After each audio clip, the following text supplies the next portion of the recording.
welcome to a special edition of the Game Informer Show podcast. I'm Ben Hansen, joined by Joe Juba. Hello. And just Joe Juba. Just me. Sorry, everyone. What are we here to talk about, Joe? We're here to talk about Anthem. Yeah, this is our new cover story. If we didn't hint strongly enough in the last episode of the regular Game Informer Show on Thursday, Anthem is our cover story. This is Bioware's new IP, new game that's been in the oven for 6 years by the time it'll come out. Oh, yeah. Something like that. It's, in theory, like a core chunk of the Mass Effect 3 team. Since that game launched, then started cooking the recipe for Anthem. Casey Hudson was there, then he left, then he came back. The world has changed and Anthem remains. In the time since then, like Dragon Age Inquisition came out of that studio too. So yeah, there's been a lot of stuff going on. Also kind of sort of Andromeda. We'll get into it. There's a lot of stuff with Bioware. It's a fascinating topic. It's a talker. And so you might have seen a little bit at EA's E3 press conference, but Joe and I have, in theory, seen more, played more, know more about Anthem because of spending some time in Bioware proper. Sounds like you're pretty full of yourself here. I just wanted to let people know that we're not just doing like an E3 recap type of thing. You know what I mean? Yeah, these are based on hands-on impressions. We spent time playing the game. We spent hours talking, like interviewing the creative leads on the team and all of that stuff. So. Yeah, and there's already a lot of content, a lot of tidbits with information, videos, everything in our hub, which is gameinformer.com/Anthem. So check that out after the discussion, during the discussion to learn a lot more. Also, the whole cover story. Oh my God, yeah, that's weird. That's new. This is not a common thing for us, but we just redid our website, and you can sort of see that in action by just checking out the full Anthem cover story. All 14 pages in print anyway is up on our site right now. Have you seen it yet? Does it look good? Oh yeah, it looks good. Okay, that's awesome. That's crazy. Yeah, the entire cover story. Everything's out there. Let's talk about Anthem. All right. So for the trip, we go up there, go to the old Edmonton office, which is a lovely studio. I thought they had moved already, but they hadn't. They're still in this weird hotel building. Yeah, they announced last year that they were going to be moving, so I assumed that had happened by now. It hasn't. They're still in that hotel building, which is very charming. And so go in there, sit down for the first presentation, and right away I was struck. Just because it started with like a little internal trailer we saw, it started like setting up the story. Mm-hmm. And it's like, all right, the gods are creating the universe. On the third day, something went wrong and they vanished. And their tools of creation are left behind. We're like, I didn't expect Anthem to be so heavily about gods, like out of the gate. That is a weird framework. But the interesting setup then is the idea is the gods, something happened to them, but all their tools are left behind. And I would argue it's echoes of the Anthem of creation, as Bioware would put it, And all their tools are left behind, and that makes for an unstable, changing world. Yeah, I think that's the premise that they're going with in terms, because like at first it seems like, okay, another Bioware game, another precursor civilization, 100%, right? Yep. But I think the emphasis is less on precursor civilization and more on the idea of this like unstable technology that is changing the world and that has different powers that players and antagonists or whatever can tap into. Yeah, and you mentioned world. It is one open world. You're not going to be planet hopping, at least in Anthem 1, Right. And so I think the world looks beautiful. We can definitely get into that later on. But one concrete open world you'll be exploring, and it's not Earth. It's not Earth. They were explicit about that. Explicit, but I feel like every time we asked about it, and we just did repeatedly because we're very bad journalists, they would give a little bit of like, no, is typically how they answered that question, where it's like, there's something going on here. There's some magic underneath. And they said like the big question for the IP overall is, what happened to the gods, the shapers as they're called? Yeah. Why is the tech left behind? What is happening to build this universe? Yeah. The analog that they gave would be, I think, was the Star Wars analog, which was like you don't say the humans on Tatooine in Star Wars are Earthlings. Yeah. They're humans, they're on this other planet, and that's just sort of what it is. And that was one of the interesting things in the setup too, is they push like the science fantasy. It's not science fiction. Like there's no spaceships. That humans didn't crash land on this planet, anything like that. Mm-hmm. There's no microchips.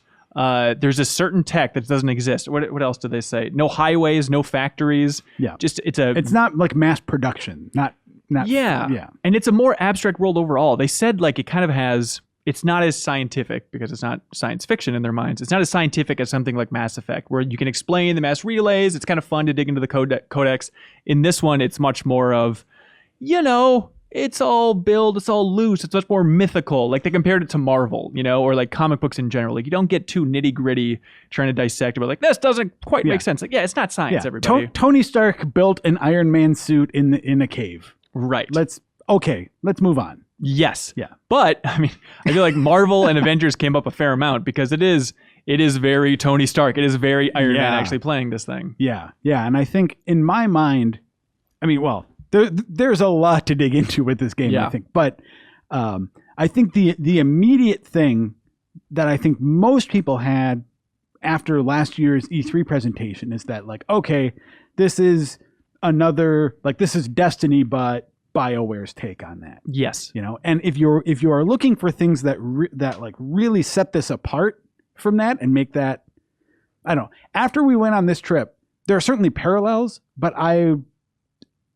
was less in the camp of like, oh, this is just BioWare's Destiny. And more in the camp of it's BioWare's Monster Hunter. So if you had to, it's weird because like I was thinking about this. If you had to like triangulate where this game is based on like other games, it's at this weird sort of spot that balances elements of Destiny, elements of Monster Hunter, but with combat that feels like an amped up version of like Mass Effect 3 or Andromeda more specifically with that jetpack. Yeah. So, but I think that jetpack is really one of the main differentiating factors when you talk about like what it feels like to play this game. It is wild, and I'm sure we look like real playing this game because it takes a while to get flying down. I guess even from the video last year at E3, which is all we had going into this, like I didn't understand how important flying is going to be this game. It is basically a flying game, right? You have a little overheat stamina thing on the bottom, so you can only fly for a certain amount, unless you happen to fly through a waterfall, which will cool you off. I don't know how much of that is going to be going on in the game. Like in the one demo we played, that was like right there, front and center, which is nice. But I don't know if that's going to be a big mechanic. Is like, ooh, dipping your toe in to cool it. Yeah, I don't know. I hope not. Really? Yeah. It's a satisfying little thing, I guess. But yeah, flying. Controls with flying takes a little bit of getting used to. There's interesting stuff like if you tap R3, we played on the PC build, by the way, but I'll use PlayStation controls just to confuse you. Well, and all of these too, I mean, this is still a game in development, so who knows if these button prompts or whatever carry forward into the final version. Yeah, too, but the basic idea is at any point you can hit some button, R3 for us, and then you go into like a hover mode. If you just want to like float there and shoot, and trying to like get the feel for that, and when you can rocket off, rocketing out of the water, like there's a lot of little ways where you look like a real jerk for a while flailing around. But I mean, once you figure it out, I think better than any game I can think of offhand, just based on the little bit of time that we played it, is like, I think it captures that sort of Iron Man fantasy better than anything else I've seen in terms of being able like making it feel like you're really like zooming around, like it feels like you're going fast. That thruster isn't messing around. Yeah, but also with a kind of like agility and control that doesn't make it feel like you're just like strapped to a rocket, you know? Right. Rockets explode. So yeah, there's 4 different classes. So we played, you got 4 classes. There's the Storm, Interceptor, Ranger, Colossus. Yeah. Okay. We played Ranger and Colossus. Primarily. Technically, I picked up a controller and touched Storm before they reset the build, but I just kind of like fell off the Strider, which is the big tall neck thing. And then they said, oh God, that's the wrong build. Yeah. So first in the world, touch that Storm. There you go. And then the Interceptor is one that they were very deliberately not talking about. Like even in terms of capabilities or what it does or anything. We know it's a lighter suit. Yeah. Because they said at some point too that like the gender of the character that you build in the beginning of the game, that'll actually change the look of some of the lighter suits. But stuff like Ranger and the Colossus, that's just going to be the basic exosuit. Right. But if you're a Storm or an Interceptor, it's or that's actually not even framing it right. First of all, you are one character that can switch among the suits. So if you are if you're a woman, then you will see that reflected. Well, woman or man, you see your gender reflected in the Interceptor and in the Storm. So the Interceptor, you can probably see it on Game Informer's cover, right? Yeah, you can see all 4 suits. We have a special one of those cool like 4 different spreads, each one with a different suit on it. It looks nice. Ooh, I love multiple Game Informer covers. Real nice. But Interceptor, kind of looks like Lucio from Overwatch. I don't know what that means. It's going to be faster or stealthy. It looks sleek. Whatever you take that to mean. We don't really know yet. Yeah. And I mean, like, this is really, really reaching on my part. But there was one point during our studio visit when they were talking about different things that you could do with the suit. Like, hey, maybe you want to like approach a mission more as a tank, or maybe approach it more stealthily or something. And that's not even word for word, but it was a sort of like comparison like that. Oh, okay. And it's like, I didn't hear any mention of stealth with any of the other suits we saw. So maybe the Interceptor has some sort of like, sneaking capability. Yeah, it makes sense with the name too. And the Storm, it's a little warlock. It looks cool. It's a lot of like teleporting around, blinking, flowing cape. It's a cool look, but we didn't get. And that's more of your like glass cannon, like mage style suit. Colossus is your tank. Ranger is your like all arounder. Old boring Ranger, which is what you start out with in the game. There's going to be a short tutorial, then you start out with the Ranger and then slowly expand. And it said like halfway through the crit path, you'll have access to all 4 suits, which is interesting.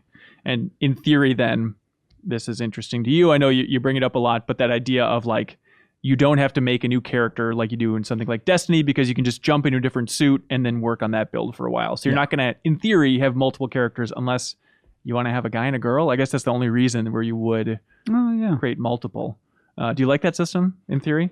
Yeah, I mean, I think ultimately what that does is just remove some barriers. Yeah. Like if you think of your, I think it would probably be possible for you to just be like, all right, I finished the campaign, I tried all the suits, Ranger is my favorite, and then you just play Ranger all the time. I think I think that level of engagement is something that you could pull off, but for the people who are really into it, like those people who are really into Destiny and have like one of each class that they go and like run through all of the stuff with as all of their different classes. I think that what this does is just basically remove the need to go through the critical path multiple times. Right. Like you go through the critical path once, you have what you need, and then there's just that sort of expanse of the post game in front of you that you can which Bioware calls the Elder game, and they mention stuff like strongholds, which are kind of tough dungeons. They pitch them as very difficult. They compared them a little bit to raids, but they didn't say like this is the raid in the game. It's just a difficult challenge that you can have at the end. Yeah, and even the term dungeon they hesitate to use because it's really just a framework for like it seems like a more instanced area. Okay. That anyhow. You saw a part of the game that I didn't see. I was out filming some interviews. And so you saw kind of like a more free roaming thing, which I think is interesting. Yeah. What'd you see there? Well, before we get to that, please, I want to talk just real quickly about the sort of story structure of the game. Oh gosh. Okay. This is big. Yeah.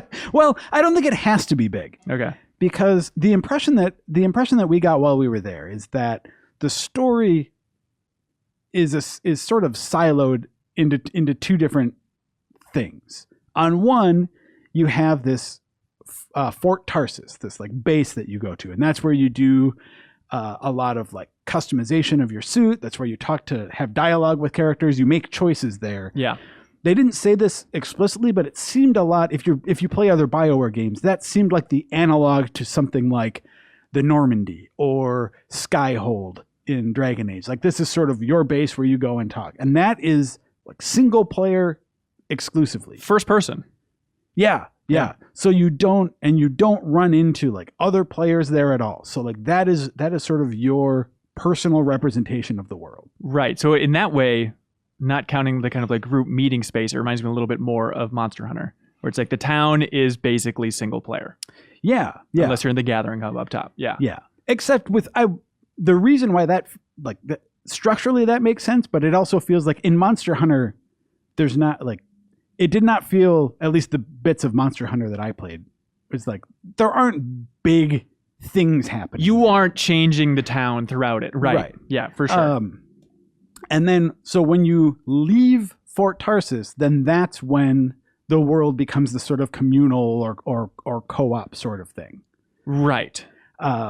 So there are different things you can do. Like Ben had mentioned, there are like strongholds that you can do, which are like challenges that you want to get a team together for.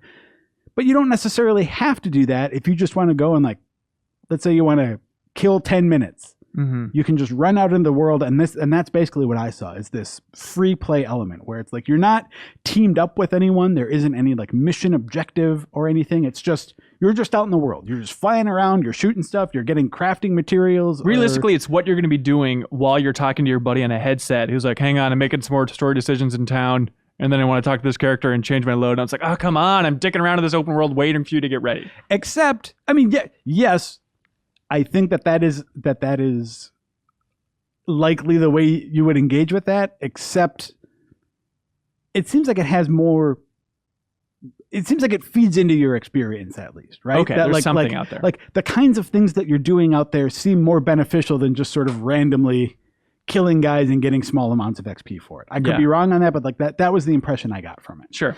So like while you're out there, you would run into maybe some like random events that are going on. Like the world has different like factions that have different responsibilities, and there's a group called the Sentinels that are in charge of sort of guarding or policing Fort Tarsus. So while you're out there in the world, you might run across a Sentinel that's like been downed. So you need to, like shoot some guys and save him, and then you get some, you get some sort of loot or other benefits for doing that. So it's essentially just free play with events that like pop up that you can do. It's not, you wouldn't necessarily choose to do this instead of doing like a crafted story mission or a raid or something like that. Like if you can organize those things, I think the gains for that will be better. But it's also, I think, speaking to like a goal to provide different levels of engagement and different levels of like investment for how you want to play for that particular session. Right. As Bungie would say, an activity for every mood. Oh, really? Yeah, that's definitely one of their taglines. Okay, which is fine. Which is fine. It's if they want to do that, that's okay. But just that overall structure, it's bizarre. It's one of those things where they were describing it, and you say, this could work. Why haven't other games really leaned into it? Because they also stress the idea that, like, in theory, if you're playing with your buddy, those story missions can't even really be spoiled for you, because they'll get the mission from the quest giver in Fort Tarsus. You go out on towns, you'll hear like NPC dialogue, but it'll be customized for what you hear based on your progress in the story. And then it's just going to be the gameplay out there, and then they will go back and get the consequences in their own town privately. Maybe we misunderstood that a little bit. Yeah? You can get those missions spoiled for you.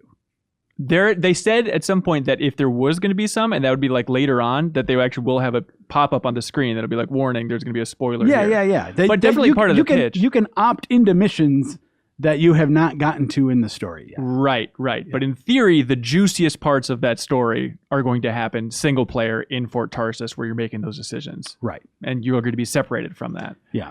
Do you think this structure is going to work? I'm excited about it, personally. It's interesting. But like, I also think that it's going to be challenging. Yeah. Especially one thing that struck me, I guess, is that like, as someone, like I've been playing Bioware games for a long time, and I really like their style of storytelling. Mm-hmm. And as much as Bioware sort of puts forward this idea of like, this is a Bioware story, this holds true to our ideals and all that, I don't necessarily think that's disingenuous, because they have they have a mission statement that this, their approach with this game conforms to. Mm-hmm. But this is not the kind of Bioware story that you're familiar with. And it seems like the earlier they can message that, the better off fans' reactions will be. Don't go into this game expecting Mass Effect 2.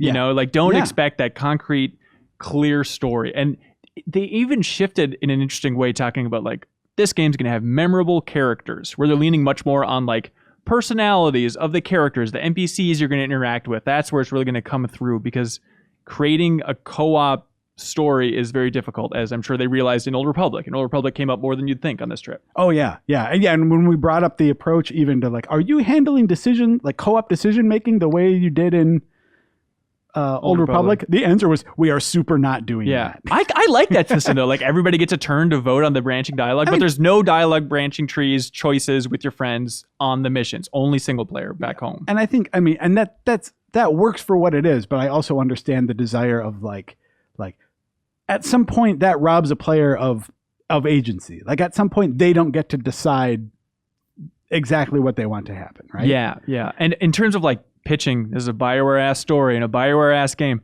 I feel like that was also their pitch with Shadowrun, which was that canceled game down from Austin, you know, where it's like, it's the Bioware you know and love. I don't think we got far enough into what that game even was to judge on that respect, I guess. And I'm not comparing them, you know, apples to apples here, but it is just that case of like, people should be bracing for something different in terms of the story aspect with Anthem. And I think the sooner you can reckon with that, the better off you'll be as a Bioware fan. Yeah. I mean, I think that's fair. I think that there are certainly elements of this game that will feel like the sort of Bioware games that you're familiar with in the past, but like, I mean, the basic fact that like you don't have party members. Yeah. Like when you go out into the world, you don't have like crafted party members. It's either you yourself or like your friends or other people who have like come into your party. You have a crafted friends list. Yeah. Yeah. And it's interesting. Casey Hudson, who we interviewed on this trip, and it was fun to see him again at Bioware. The way he pitched it as well is like, well, you know, our games have always been about companionship. And now it's just your friends are the companions in the game in a way. There are still NPCs you're going to be interacting with, though. Like in the Strider, which is the huge mechanized thing, which is kind of the roaming base for the freelancers, who's kind of your, what would you call them? Kind of like a guild? I guess so, yeah. But there's certain characters in there that you will be developing relationships with, not romantic relationships. Right. But friendships with, building up, you'll get to know them and stuff. So there are going to be characters beyond your friends that I think are going to be dripping with personality, but it's still going to be different. Yeah, and this is also an area that's hard for us to like completely assess or speak to, just because they were guarding so much of what would stand as evidence for like, oh, okay, this is what you mean, and how like this is a Bioware story. Yeah, they just weren't talking about yet because the quest was like, hey, go kill this spider thing. Yeah, things like that. So then it's like, okay, can you tell us like when we get back to Fort Tarsus, you say that we will make choices that will like be important. What kinds of choices might that be? And there's like they weren't talking about that yet. Yeah. So like, does that mean like geographical choices that like would change the layout of the city? Does that mean certain characters will live or die? Does that mean certain merchants will give you better prices?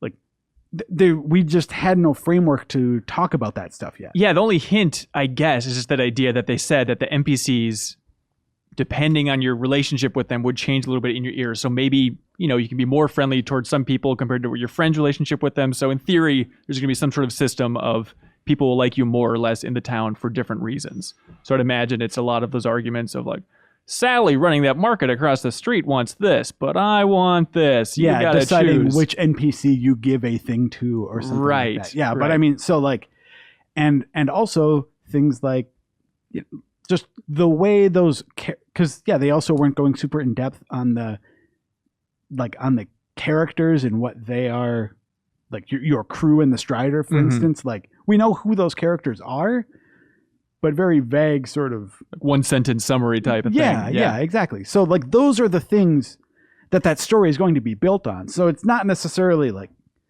any skepticism at this phase is coming more, I think, for me anyway, from just like a lack of information than anything that I've seen that I've necessarily been like haven't seen potential. For sure. You know? And that's kind of my biggest question about the game too, is just like, how is it going to feel, especially if I'm playing co-op with my friends, zooming out like the larger gameplay loops? How satisfying is that story going to be? How often am I waiting for my friends to wrap up a story? There are like little weird things that I'm a little bit worried about, like stuff like the idea that if you're going on a friend's mission, you don't get the progress in your game. It's a little bit like the Far Cry 5 co-op, you know what I mean? So you can't be in the same track with friends. It's like you're helping them out on their missions, but you can't be lockstep progressing through the story together, as far as I understand it.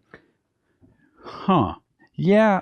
I mean, I remember hearing something like that, but there's also the fact that like so many of the things that they were talking about were also like, this is the way things are right now. Which is surprising if it's coming out, early next year. Yeah. So it's like I guess ultimately, and this isn't, I'm trying to hedge, I think, a little bit on some of this because there's still 8 months until this game comes out. Sure. And like a lot can change with like details like that.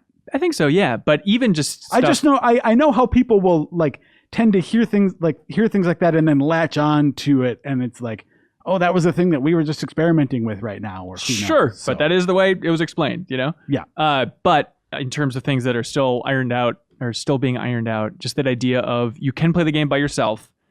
They said like the difficulty scaling was TBD. They're still working on exactly how that works, but they're like, right now it's going to be a little bit harder if you play it by yourself, but in theory, they'll make it scale so that it won't be brutal and you don't need 3 buddies to help you out. Oh, that is not the sense I got. Oh, really? No, the sense I got was that like you will need to play this game, like that this is a game in which the content is designed for a party of 4 players. They definitely are pushing that, yeah. And they said that it's going to be tough if you're by yourself. Yeah. Yeah. I mean, to me, that sounded like code for you should not play it that way.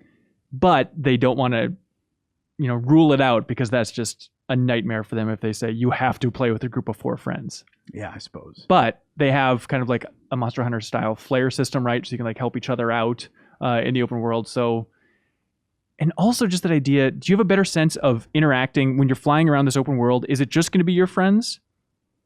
Or are there going to be other random people out there? Do you remember what they were saying about that? I'd be surprised if you couldn't maybe customize that to some degree, but like maybe just say, hey, don't put other players in my world, maybe. Right, but, right. I did not get the sense that it would be like when you're in one of those hubs in like Destiny 2 or something, and it's just full of people. Yeah. They were talking about a desire to limit the number of people that are sort of like in your world or on your server at once. So it's not like you'll be going through, it's not like an MMO where you're going through a popular area and there are just like 50 other people doing various quests and killing mobs and whatever. Like, yeah. I guess I don't know who they're restricting it to, but I know that they want to keep the numbers down in terms of like the odds are not good that you'll just be like flying around and like waving at other players all the time. Emoting left and right. Yeah. Every which way. Yeah. And they seemed, it was interesting, like John Warner, the game director, he in particular seemed very dead set. And like, I know playing co-op can suck sometimes. We know the constant frustrations. I think you wrote about this in your cover story. Yeah. Like we're working to alleviate it so that you can have a smooth co-op experience. Because they know there's going to be a lot of Bioware fans checking this game out that probably do not want to play co-op at all. And it's like, it's maybe not as bad as you think. We can soften the blow for you.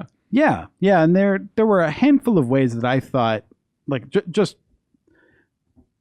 that it seemed like they were trying to make that as hassle-free as possible. Yeah. Especially for players that, like, even if the concept of multiplayer gaming, even if you don't have a problem with that, if the sort of like social engineering element of that is a problem for you, it seems like those are some of the things that they're targeting. Yeah. The idea of like, all right, so you're in a party with your friend and you finish a mission. The game, sort of by the structure of it, says like, okay, well, you both just were in this mission. We're going to break you apart and put you each in your own version of like Fort Tarsus. So it's sort of this more natural and easy way to be like, all right, well, that was a good mission. We're done. Rather than if maybe you feel a pressure to like keep doing missions or tasks with people if you're partied up, but then also giving players, like, let's say you and I just are like, hey, let's play together for a few hours. There's still a way to tell the game that like, no, we're just going to stick together. And then it doesn't like break you up. Okay. Gotcha. Anyway. So talking about exploring the world, we should mention, as people can see from the gameplay footage, I think that world looks amazing. It's like the same art director as Mass Effect 3, Derek Watts. It is so vertical and varied. There's a lot of playing this game where I found myself, okay, the objective marker's up there. I'm in a cave. I got to fly out the cave and then come around the horn. Like, it's a convoluted, twisty, weird vertical world. Yeah. And so this seems counterintuitive, but it was a fun thing to talk to them about, because what you would think that something like that from a technical perspective would be much more difficult. Yeah. And I mean, I'm sure, creating, this is not to downplay the skill it takes to like build an interesting and environment. But there's one aspect of it technically that is actually easier with the verticality, because that if you're always surrounded by big things and rock walls and twisting around stuff, the environment is sort of kind of acting as a shield. They don't have to load all the textures and the world beyond so that. It's right. easier for them to sort of hide things from you and load and stream the environment, because like it's not like a desert where you're expecting to just see like far off into the distance. Yeah, it is a weird idea. They didn't frame it in any way where it's like, this is 4 times bigger than any of the planets in Andromeda. There was none of that framing, but keep in mind, I mean, they probably scoped out this world a long time ago, before Andromeda, before Dragon Age, and so I didn't really get a good sense of how big this world is. I don't think it's going to be the type of game where you're going to be like, holy cow, this world goes on forever. Because they weren't like confidently saying it's our biggest world ever. No. But I mean, again... But it seems dense. It seems interesting. Yeah. I think that's really what it boils down to, is for me, like, talking about our biggest world ever is like, I mean, that's a fine bullet point. But at the same time, I guess if you look at a game like Andromeda, which I think they were saying, like, hey, these are some of our... I think they did say it's Bioware's I'm sure they biggest. did. Yeah, we're on that cover story trip. Yeah. But like, how much of that is sort of wide expanse that you're just driving your little Mako thing through? Yeah. So I think the size is less important than the sort of like, than the density of it. Right. That's true. But, also, a lot of water. Outside of the waterfalls even. And I think one of the most interesting things about this game, other than how much you'll be flying and how it is a jetpack game, is just that idea of swimming underwater in an exosuit. It seems pretty unique, just the idea of like, quick dive and then come shooting out of it again. Yeah. You can't shoot your gun underwater. Yeah, there's not like underwater encounters. It's just, it seems like it's more of a navigational sort of thing. But there are cute little alien fish down there you can poke around with. It's very fun. Yeah. And then, so on the mission, basically, we went, shot up some folks, swam underwater, had a great time. And then like the climax of the demo was fighting that spider boss. Yeah. Which will like crawls out, it's all spooky looking, and like shoot webs, and you have to like free your teammates. You can like use the flamethrowers on the big guy to take off the webs and free your buddies. Mm-hmm. Yeah, it seemed like we did not get a full display of this because like we were controlling the Ranger and the Colossus. Yeah. But it seemed like they were at least talking a little about how some of the different suits' abilities are sort of meant to work together in that sense. Yeah. Like, the Colossus has a flamethrower that you can mount, so like you use that to melt the webs. Yep. Do webs melt? I don't know. They did something. I think they burn up. Colossus also has like a big shield, so if you wanted to kind of aggro the enemy a little bit. Yeah. Yeah. So I think the idea is that different you can approach these sort of fights with different roles, like managing, because also in that fight at some point the spider sort of crawls away and a bunch of little spiders come out, so it's like different suits have different abilities that are good for like crowd control and things like that. Yeah. So they had another little moment during that demo where I was like, wait, what? Where I asked something like, so is this like the type of enemy? Is it going to be like Monster Hunter where you're going to be like fighting this thing a lot? And the reaction from like a couple of developers like, oh, you'll be fighting this thing all the time. It's great. It's like, okay. It could be good and bad. Like if it's a detailed fight and it becomes a Monster Hunter level of like interesting fight, that's okay. But we don't have a sense yet of like if it's going to be repeated fights over and over and over again. Yeah, I didn't totally know what to make of that comment. At the time. I mean, I know, if you think of a game like Destiny 2, there are people who are like, you're repeating different strikes or raids or things like that too. So yeah, it's true. If it's just a way to like, oh, you get a great piece of loot when you finish that stronghold. So you're going to want to do it several times because it gives you this good thing at the end. I don't know. Yeah. And they were also a little bit tight-lipped about exactly how they're going to keep people around for the long game. They just had a kind of abstract slide in their presentation where they're like, there'll be new things to chase, not literally, but just like new milestones, new things on the horizon that you're always going to be driving towards. But that is crucial, and that's very important, and they've yet to really go deep on that. Yeah. I mean, I think one of the things that they were trying to avoid is a sense of like, I think with games like Destiny, there's a sense of grindiness or like almost obligation to it.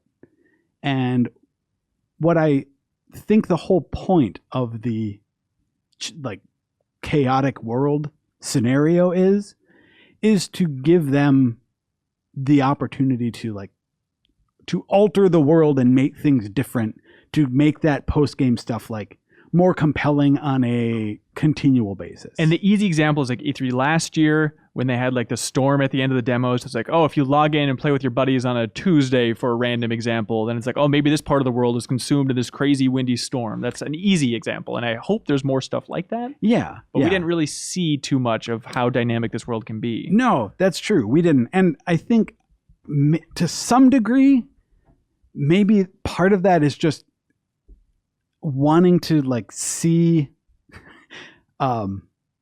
predicting the future for a game like this is really hard, I think. Yeah. Because like, I mean, before Destiny came out, Bungie was talking about how regularly they wanted to update and make things different also. Yes. You know?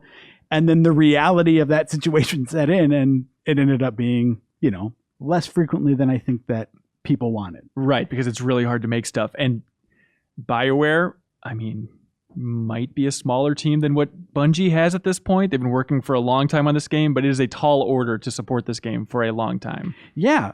So I guess for me, it seems like there's a lot up in the air right now in terms of just like what their needs and like what the community response is going to be, right? Yeah. Like before you start planning out, you know, the what our 250 is going to look like, it doesn't seem that crazy to me. That, I mean, like, it seems good to have like conceptual goals for that.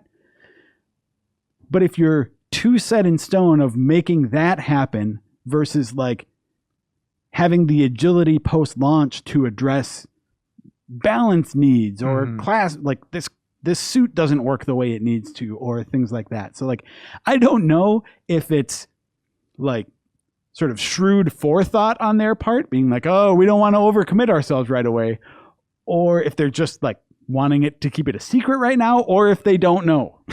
I don't know which of those things it is. Yeah, I definitely got the sense, and it's impossible from one day to studio, but got the sense that like this thing's coming in hot.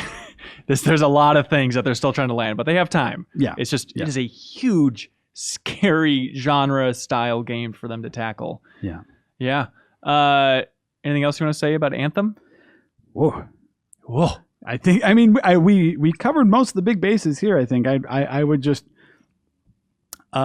encourage people to go check out the cover story online. Yeah. And I mean, we've got some videos up there that they can check out too. We put out a whole bunch of stuff. Yeah. There's a story about the microtransactions in the game, which they say are cosmetic. John Ward, the game director, said forever cosmetic, which is great, but I'm sure there's going to be expansion, some things, you know, at some point in the future. Okay, so also rapid fire interview. Yeah. With Mark Dara, the game's executive producer. You might remember him from Dragon Age fame. Yeah, he's the executive producer on Dragon Age and Anthem right now. It's weird. There's a lot of shuffling the team up there that is fascinating. Like Mike Gamble, who's a producer on Andromeda, that we just... feels like that Andromeda cover story just happened for us, and we spent a lot of time with him on that, and now it's like, oh, now he's just quickly shifted over. Now he's the producer hitting the ground beyond running, full out sprinting on Anthem. Yeah, I got the sense, I mean, it does feel... They didn't... Because we did ask Casey Hudson, like, is it just all hands on deck for Anthem? Right.